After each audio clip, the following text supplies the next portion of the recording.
vous retrouve pour une nouvelle vidéo assez touchante, mais qui est réaliste. Elle représente vraiment notre quotidien, c'est ce qu'on vit tous les jours en tant qu'éducateur. Et je voulais vous l'exposer en images pour que vous puissiez vous rendre compte par vous-même. Donc, dans cette vidéo, il y a différentes choses. Il y a aussi beaucoup d'images de chiens, parce que c'est avant tout ça que je souhaite mettre en avant.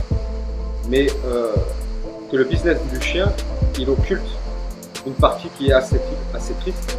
Et que je vous dis, vous avez beau utiliser telle méthode, parfois ça ne marche pas. Pourquoi ça ne marche pas? Parce que la nature, parfois, est bien plus forte que le commerce. Et que tout ce qui s'y invente autour, et que la nature elle a besoin de choses simples. Et c'est aussi ça que je vais vous montrer dans cette vidéo. Bonne vidéo à tous et à bientôt.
c'est pour vous expliquer mon cas. Aujourd'hui c'est un jour assez particulier, c'est le jour où je confie, on va dire à contre-cœur effectivement, mon chien à Jérôme, à l'association Simdog. Alors à contre-cœur pourquoi? C'est parce que ce chien je l'aime énormément forcément, mais c'est que je n'ai plus trop le choix. Je vais vous expliquer un peu mon histoire. En fait c'est un chien que j'ai récupéré à 3 mois chez une particulière, donc au début tout se passait bien. J'étais locataire dans le Var, j'avais un jardin à moi, enfin à moi tout seul avec les propriétaires de 1500 mètres. C'était super, sauf qu'un staff américain ça grossit vite, ça grossit très vite. Les propriétaires ne voulaient plus du chien sur leur terrain, et plus du chien tout court. Donc ils nous ont demandé de partir, on est parti, on n'avait pas le choix. On a trouvé un autre petit village, on n'aurait pas dû y aller. Ce village, au bout du deuxième jour, on a été agressé, on était dans une copropriété. On a été agressé par notre voisin, il est venu chez nous, il a tapé à la porte et il nous a menacé de mort, moi, ma femme et le chien. Il est passé, il le provoquait, il lui jetait des cailloux. On n'a pas pu le prouver, mais on savait que c'était lui. Et un jour, le chien n'était plus attaché, il a réussi à sauter les barreaux. Il a mordu le voisin, il a mordu au dos tibia, il a mordu à la main. Ça a été une descente aux enfers, parce qu'il faut savoir qu'en France, les staffs américains, c'est tolérance zéro. Vous aurez beau expliquer tout ce que vous voulez, mais vraiment, vous aurez beau tout prouver, c'est tolérance zéro. Pourquoi le chien a sauté, pourquoi il a mordu, pourquoi le chien, pourquoi, c'est fini. Du coup, on a eu énormément de problèmes, on a passé les tests comportementalistes. Le chien, étant donné qu'il a mordu, il a été évalué au niveau 3. Et depuis voilà, ma compagne, c'est vrai qu'elle a eu un peu peur, on avait eu un peu peur de le sortir. De toute façon, on ne pouvait plus le sortir. Le chien il a été mis à l'isolement. Alors vous imaginez un chien de 7 à 9 mois, c'est encore un adolescent, il a besoin de se dépenser. Et non, l'isolement, ça veut dire que le chien, on nous obligeait à le faire pisser et chier dans la baraque. Parce qu'il n'avait plus le droit de sortir. Ça a été un enfer, vraiment un enfer. Voilà, donc aujourd'hui c'est bon, on peut de nouveau le faire sortir, mais c'est plus pareil. Il s'est passé un autre incident, c'est que nous on a 2 enfants. Et un jour, le chien était tranquillement allongé. La petite de 4 ans, elle arrivait sur lui en jouant, elle lui a marché dessus. Il s'est relevé et il lui a mis un avertissement, un petit coup de dent au niveau de la tête. Forcément, immédiatement, un bain de sang. Et là, c'est très compliqué pour nous, pour le garder. La peur, elle s'est instaurée. C'est vrai que quand on prend un chien comme ça, on n'a pas le manuel d'emploi. Hein. On ne nous dit pas, ce chien, ça va être un chien comme ça, attention. Après nous on avait pris une comportementaliste, attention on n'est pas irresponsable non plus. Il a été suivi depuis qu'il a 3 mois le chien. C'est énormément d'investissement, énormément d'argent.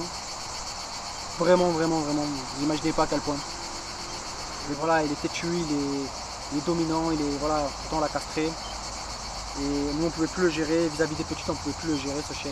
Parce qu'il a mordu une fois, il peut recommencer. On n'a peut-être pas les épaules pour, on n'a peut-être pas la situation pour, on n'a pas une maison avec un jardin clôturé, on n'a pas tout ça. Et on a tous les gens autour qui nous mettent des bâtons dans les roues.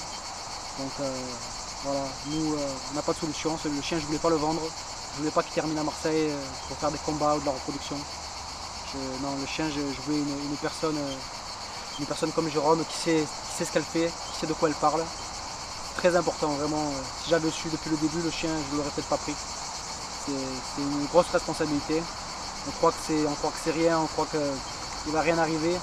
Mais croyez-moi que quand ça arrive, ça arrive. Quoi. Et là, il faut subir et vous subissez. Voilà. Donc comme je vous dis maintenant, c'est vraiment à contre-cœur que je me sépare de mon chien. J'aurais vraiment voulu le garder ce chien, Mais le problème c'est que ça a mis des tensions dans notre couple. Je suis en pleine séparation avec ma femme, parce que je voulais le garder et que du coup elle avait très peur, elle ne voulait plus le garder. Vous voyez, donc ça a un impact sur ma vie, ça a un impact sur ma vie de couple. Parce que tout le monde en a peur de ce chien, surtout depuis qu'il a mordu. Même ma propre famille en a peur. Voilà, il n'y a plus de solution. La seule solution c'est le confier, malheureusement. Donc après je sais qu'ici il sera bien, il aura une belle vie. Et c'est tout ce que je veux pour ce chien, qu'il ait une belle vie. Faites attention, vraiment réfléchissez, passez les stages, renseignez-vous. Faites pas la même erreur que nous on a fait.